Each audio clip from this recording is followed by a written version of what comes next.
Hi, and welcome back to Pittman's Pumpkin Patch, Pittman's Garden Patch. Um, it's May 16th, 2015 again, and this is the third video that I'm doing of the day.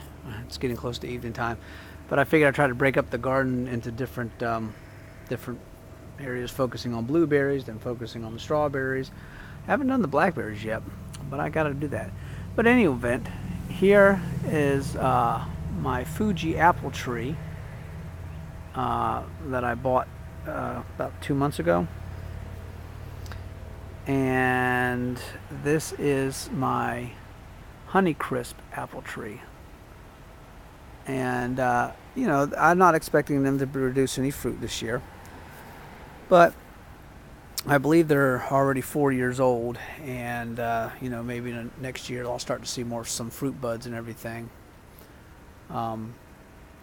So all I'm doing right now is just kind of watching and observing and learning, taking mental notes about, how it's growing, what it's doing, and all this kind of stuff. And, saying, trying to figure out where the fruit buds are going to grow from and whatnot. So I'm trying to keep just learning. This is like my latest additions to the garden. And these are in 45-gallon fabric pots, so that I can take them with me when I move, and maybe 2 or 3 years. And over the winter time, I plan on taking them out of there and permanently putting them in the ground. So just keep on growing there, buddy. Let me take you over to the blackberries. Now, as you can see, a lot of these blackberries are in bloom right now. Some have already did the flowering and everything. See that plant right there, and the one right next to it. They're pretty much already done as far as their flower production. And so they already have blackberries growing on them, and that variety. Those are the same two. Those are noches, and I'm gonna tell you what, that is probably my favorite out of all the ones that I have here, because they're big, long, plump, juicy, great flavor to them, to the noches variety. I will definitely, if I'm going to expand blackberry production in the years, I'm definitely going to go for those noches some more, because those were just awesome. And most blackberries have Indian tribe names to them. And let me just see if I can show you the inside of a flower.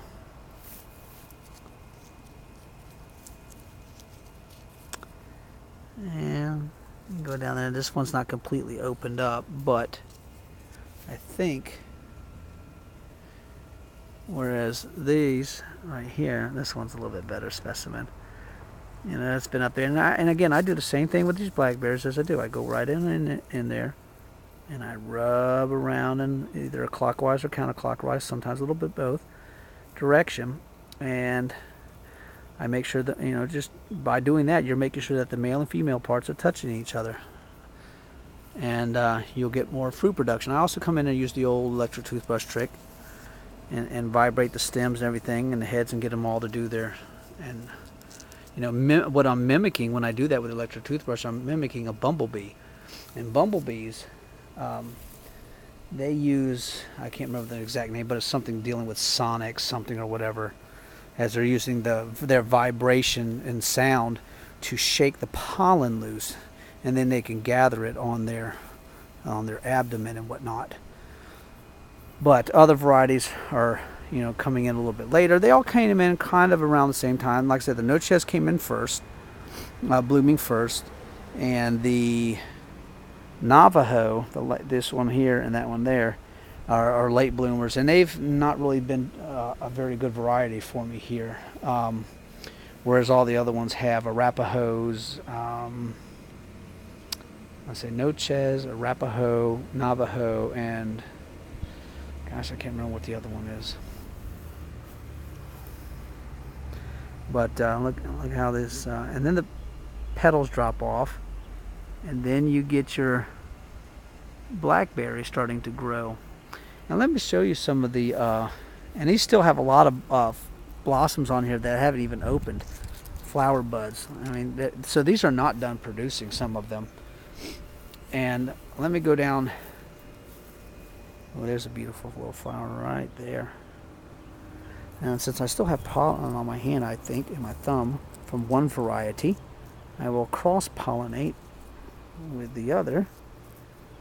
And you see how the flower petals are starting to fall off, you know? So this has probably been open for a little bit of time. Usually if they're freshly open, they will, they won't fall off so easily. See, then none of those are falling off, so just going around. Oh, there went the petal just as soon as I said it. Maybe I'm just a little rough on my pollination, huh? Yeah, maybe they like it rough, I don't know. Maybe it mimics the bees a little bit more if you're a little bit heavy-handed, but look at that. There you go. This is those noches. Look at that. All been pollinated, they're growing, and yes, they start out green like that. And so look at these. And these get much longer, bigger, and everything, and then eventually they'll turn black, and then they'll get that shiny coat of black, glossy black look on them. And the main thing you want to know, or remember when you go to harvest these things, is that if you barely touch them, and if they fall off in your hands, they're ripe and ready. If you have to pull and tug too hard, they're not ready. And that's the same with blueberries. You know, you want to go in there gently with them, and if they you just kind of handle them a little bit, and they just kind of basically fall off in your hands, they are ready. If they're not going to fall off that easily, forget them, leave them. They're not ready. And I just want to show you something right here. Here is one of my canes, blackberry canes, that's nearing the ground. I'm going to have to put that back up. But this gives me an opportunity to show you about what you can do about propagating your blackberries. Whoa, I got a bee around in here, and I'm afraid of bees. So I'm going to back off. But what was I saying? Oh yes, propagating them. If these blackberry canes touch the ground and stay in good contact with the ground, they will root at the tip. Instead of growing more leaves and stem, they will root in the ground, and that way you'll end up with a new plant. And that's how they spread. And then you could snip off the end of the cane, you know, that's attached to the mother plant, and and once that cane that was touching the ground, the end of the cane that touches the ground has got a good root system.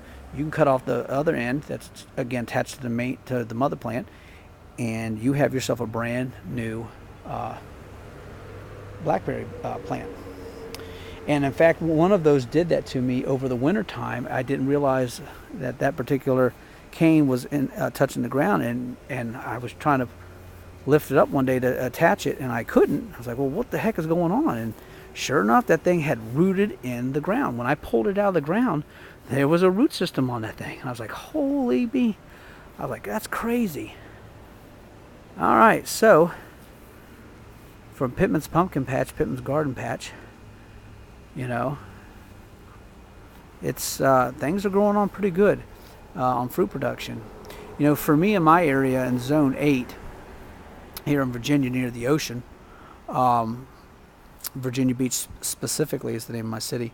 You know, for me, the strawberries come in first, followed right behind by blueberries, and blackberries are coming in right, you know, not too long after them. Sometimes there's a little bit of overlap, and that's fine. You know, but it's always real nice to come out here in the morning time and pick a little bit of this, a little bit of that, make a smoothie, eat it fresh. I'm hoping this year I'll be able to freeze a little bit more. So, all right, from Pittman's Pumpkin Patch, Pittman's Garden Patch. If you got any questions or comments, write them down below and I'll answer them. And if you have any, if you're not already a subscriber, please subscribe and let your friends know. All right, bye.